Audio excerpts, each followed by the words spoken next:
Aloha Planetary Kin.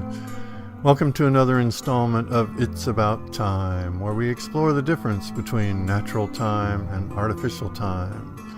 I'm your host and cosmic skywatcher, Randy Bruner, also known as Cosmic Hand, transmitting aligned with the divine from 19.5 on the Big Island of Hawaii. It's about time. Aloha Planetary Kin. Welcome to another installment of It's About Time. Many of you may be asking yourself, what's all this astrology and the return of the goddess have to do with time? Well, my friends, timing is everything. Okay? So we're talking about time because we're talking about the timing of things. The way the stars move, the way the planets move, that's all timing. Okay? And so when we're talking about the return of the goddess, we'll use that as an example of how the timing works. Okay, we have a sacred calendar of the Maya. We call it the Galactic calendar because it's taken from the ancient Mayan, but it's taking us into contact with our galactic selves and the galactic energies that are coming in. But the sacred calendar itself is a 260-day calendar. Okay? And something you may not know is that if you lived on Venus, your calendar would be 260 days. The sacred calendar of the Maya is the calendar of Venus. Venus goes around the sun once every 260 days. So when we're talking about the return of the goddess, we are talking about the movement of the planet Venus, and we're talking about the movement of the moon along with the sun. So what we're in right now is the Venus energy has merged with the sun. Okay, so Venus was the morning star, and there's more information about that in one of the other videos, what we were talking about with reclaiming the lost planets and using the power of Venus. If you are a sky watcher and you see Venus in the sky, either the morning or the night, there is nothing brighter in the sky except the sun and the moon. Venus dominates the sky whenever she's visible in the sky. And so that's what we're referring to as the return of the goddess. Now, Venus is lost in the light of the sun. Okay? And so when Venus is lost in the light of the sun, she's joining her energy with the sun. The sun is beaming us goddess energy, while Venus is lost in the light of the sun. Venus goes into the light of the sun when she is within 10 degrees of the sun, meaning the sun is so bright that when she's within 10 degrees of the sun, you can't see her anymore. So her energy is actually merged with the energy of the sun. So when the light of the sun is shining on us, so is the light of Venus. What's interesting to me is tracking the movement of Venus against the sacred calendar. Venus was, like I said, the morning star, and she became merged with the sun, or no longer visible as the morning star, on April 29th. And April 29th was, guess what? The exact center of the Tzolk'in, the exact center of the 260-day calendar. So what is the exact center of the Tzolk'in? It's cosmic dog moving into magnetic monkey. And magnetic monkey was the actual day that Venus was lost into the light of the sun. But cosmic dog is cosmic love. And magnetic monkey is unify in order to play. So cosmic love gives way to unifying play. This is when Venus joined her energy with the sun. And for 3 wave spells, she goes behind the sun. And when she went directly behind the sun, or actually is in opposition to the earth, it was exactly on the other side of the sun from the earth, that was magnetic dog. Magnetic dog. So that's the dog wave spell. That was June 7th. So the dog wave spell, Venus is directly behind the sun, beaming direct energy through the sun to the earth. Then we see, 3 more wave spells will go by before Venus emerges from the shine of the sun. And when Venus emerges from the shine of the sun, that'll be the end of the warrior wave spell, and it'll be yellow cosmic star. Star is the symbol of Venus in the Mayan calendar, and the cosmic tone is Venus elevated to a higher level, to the highest universal status, the cosmic tone of the star. So she emerges from her union with the sun as the cosmic star. So she is lost in the light of the sun for a total of 6 wave spells, 6 spins within the turning of the Zolkin.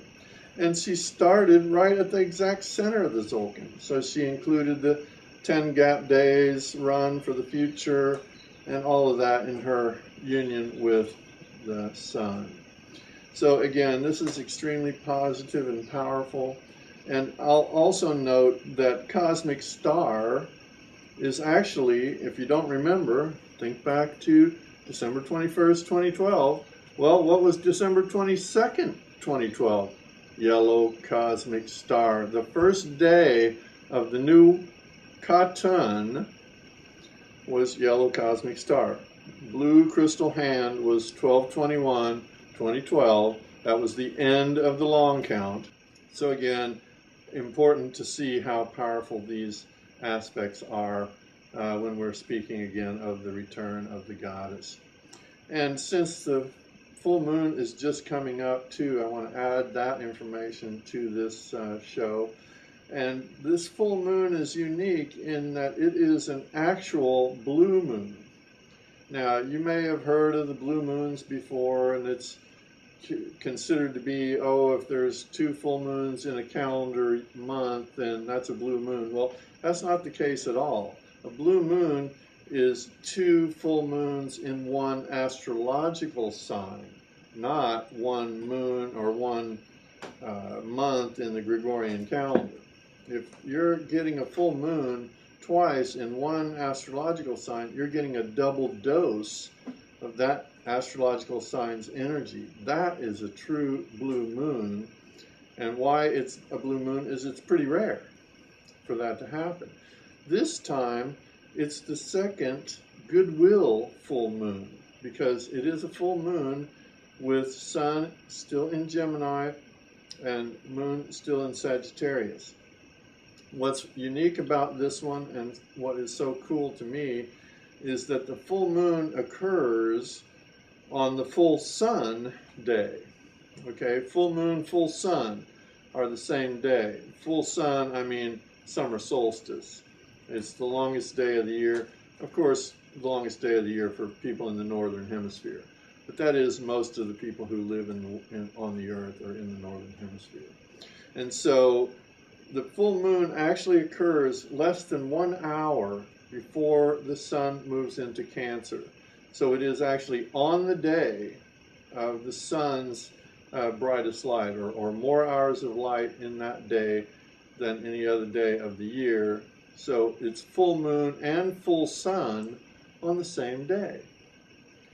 And not only that, it's the beginning of a wave spell in the Mayan calendar. It's the wave spell of the night. The night wave spell is where we dream our dream so that we can get to live our dream. So there is a correspondence between the full moon, the full sun, and the beginning of a wave spell. This is how time works. This is why It's About Time is the name of the show. We're showing you how time really works. These things coincide with each other, but there really is no coincidence. This is synchronicity. This is not coincidence. This is actually happening in the sky and is tracked in the calendar. So when you say, what's that calendar stand for? Well, it stands for the movement of the planets in the sky. And the Maya watched that for literally years upon years and tracked it to give us what we have today. But I will also add the significance of the astrology moving from the last new moon to this upcoming full moon. Here we have a chart of the upcoming full moon. And we see, of course, the grand square is still there, and that the sun and Venus and the moon have moved out of the grand square. But what I want to point out is there are some very powerful and positive aspects in this chart as well. And the positive aspects in this chart involve the two big movers in the solar system. There is Uranus and Pluto are the big movers. Uranus is the lightning bolt, quick, sudden, all-encompassing change. Pluto is the planet of transformation. And so when we look at their placements in here, they are trine to planets, and they're also sextile to planets. So when we look at Uranus here, we see that Uranus is trine to the moon and sextile to the sun and Venus. So the quick, sudden, all-encompassing change is harmonious with both of the goddess images. The sun, Venus, and the moon are in harmonious aspect to Uranus, the lightning bolt. The ability to change, boom, just like that. Everything's different. So the power of the goddess is now wielding the lightning bolt. Okay? And so when we look up here to Pluto, we see that Pluto is trine to Jupiter and sextile to Neptune. So Pluto is affecting the grand square or grand cross, whichever you prefer, and Uranus is affecting the sun, Venus, and moon. So sun, Venus, moon were in the square before. Now they moved out of the square to become trine and sextile to Uranus. With Pluto up there, trine Jupiter and sextile Neptune, what that shows is the transformation of religion. Jupiter represents religion in the patriarchy. It represents spirituality in its natural form. So Pluto is up there trine Jupiter to re-establish spirituality, to set Jupiter back to its original form, to take it out of the abuse of the patriarchy and return it to its natural form. Then it is also sextile to Neptune, which is, of course, directly opposite to Jupiter. So our idealism overcomes religion, and the planet of transformation is trine and sextile to both of those energies. So the transformers are in here transforming right across the grand square and right across the full moon and summer solstice. So again, this is a full moon on the summer solstice. So Uranus is sextile to the sun on the summer solstice and trine the moon on the full moon. Both incredibly powerful aspects. And you see that I have called this a grand square and not a grand cross. And we call grand trines a grand trine and grand sextiles a grand sextile. Why don't we call this a grand square? Because it's got a cross right across the middle. So I prefer calling it the grand square in deference to not wanting to be strung up on the cross anymore. Yes, I imagine a lot of you are feeling like you are strung up on the cross. I want to get rid of that image. I think it's more important for us to look at the squares and oppositions and just call it a grand square instead of calling it a grand cross. The point of the squares is to remind us to change for the better. And if we don't change for the better, stuff happens that makes us change for the better. or for the worse, depending on how you're playing it out. But the key here is the last new moon, there was a grand trine over the grand square. So Pluto and Jupiter and Mercury were in that grand trine. So Jupiter held both a corner of the grand square and a corner of the grand trine. Now, when the planets move around to the full moon, which is coming up on the 20th of June, both the moon and sun and Venus all move out of the square, and Mercury moves from being in the trine to being in the square. So Mercury carries the harmonious energy of the trine over into the square, while the sun and Venus move out of the square and out of the way, and then the moon literally moves all the way around the chart to the other side, because the full moon is moon opposite the sun. So moon opposite sun and Venus occurs while Mercury moves into the grand square. So the goddess energy of the moon and Venus with the sun is holding both sides of the chart while the grand square is in place. So Mercury moving in there actually means that the mutated cross exists. It's a mutable cross to begin with, and I talked about that in one of the other shows. It's a mutable cross to start with, and then it mutates by Mercury moving out of the trine and into the position that the sun, moon, and Venus occupied at the new moon. So the mutable cross actually mutates with Mercury. And then the goddess moves out of the way to actually hold both sides of the chart while Mercury is stepping into its place in the square. So what we have to do is communicate. The power of Mercury is communication and electronics and electronic information. That's why this is so important. We're using the electronic medium to communicate this information. If you use the electronic medium to share it with other people, the information gets out. That's how these things work.